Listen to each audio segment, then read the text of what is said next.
happy to join with you today in what will go down in history as the greatest demonstration for freedom in the history of our nation. We will be able to work together, to pray together, to struggle together, to go to jail together, to stand up for freedom together, knowing that we will be free one day and singing the words of the old Negro spiritual, free at last, thank God Almighty. Produit suffisamment de quoi nous nourrir. Nous pouvons dépasser même notre production. Malheureusement, par manque d'organisation, nous sommes encore obligés de tendre la main pour demander des aides alimentaires. Ces aides alimentaires qui nous bloquent, qui nous inspirent, qui installent dans nos esprits d'assister. Nous devons mettre de côté ces aides par notre grande production. Il faut réussir à produire plus. Produire plus. Produire plus parce que il est normal que celui qui vous donne à manger produise également. Ce n'est point que nous sommes contre la morale, la dignité, le respect de la parole. Parce que nous estimons que nous n'avons pas la même morale que les autres. Entre le riche et le pauvre, il n'y a pas la même morale. La Bible, le Coran, ne peut pas servir de la même manière celui qui exploite le peuple et celui qui est exploité. Il faudrait alors qu'il y ait deux éditions de la Bible et deux éditions du Coran. Donc en marionnette qui danse à chaque fois que les impérialistes tirent sur les ficelles. Les questions que mes générations se posent sont les suivantes, si je peux me résumer. C'est de ne pas comprendre comment l'Afrique, avec tant de richesses sur notre sol, avec une nature généreuse, de l'eau, du soleil en abondance, l'Afrique est aujourd'hui le continent le plus pauvre. L'Afrique est un continent affamé. Et comment se fait-il que les chefs d'État traversent donc le monde à mendier?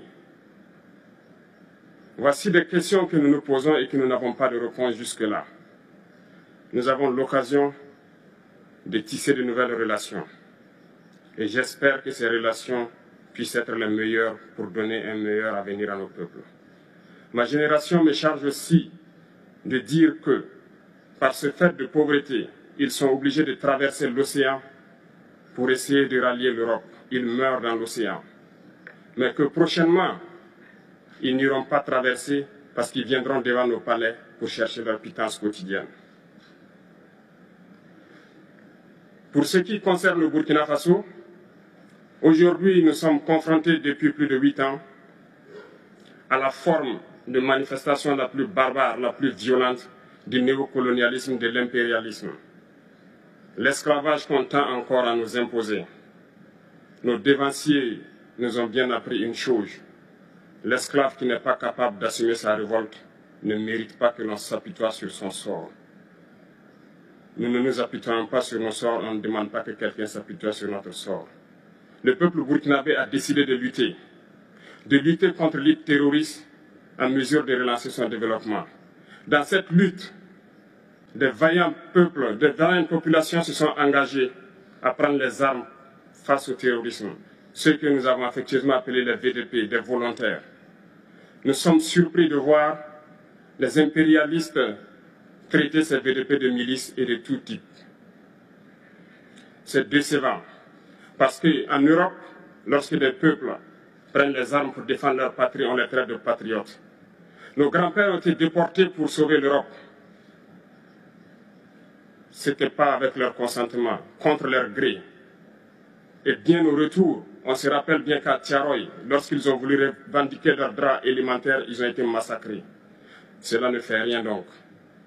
Lorsque nous, peuple, nous décidons de nous défendre, on nous traite de milices. Mais là n'est pas le problème. Ce qui est le problème, c'est de voir des chefs d'État africains qui n'apportent rien à ces peuples qui se battent, mais qui chantent la même chose que les impérialistes en nous traitant de milices, en nous traitant donc d'hommes qui ne respectent pas les droits de l'homme. De quels droits de l'homme parle-t-on? Nous nous offusquons contre cela et c'est honteux. Il faut que nous, chefs d'État africains, nous arrêtons de nous comporter donc en marionnettes qui dansent à chaque fois que les impérialistes tirent sur les ficelles. Hier, le président Vladimir Poutine a annoncé donc l'envoi des céréales en Afrique. Nous sommes bien contents. Nous lui disons merci pour cela. Mais aussi, c'est un message passé à nous, chefs d'État africains, parce qu'au prochain forum, nous ne devrons pas venir ici sans avoir assuré, pour ceux qui ne connaissent pas la guerre, l'autosuffisance alimentaire de nos peuples. Nous devons prendre l'expérience de ceux qui ont pu déjà atteindre cela en Afrique, tisser de bonnes relations ici et tisser de meilleures relations avec la Fédération de Russie pour pouvoir assouvir les besoins de nos populations. Je ne serai pas peut-être long, le temps imparti est très court. Nous sommes obligés de nous arrêter à un moment donné. Mais je voudrais terminer en disant que nous devons donc rendre hommage à nos peuples qui se battent. Gloire à nos peuples, dignité à nos peuples, victoire à nos peuples.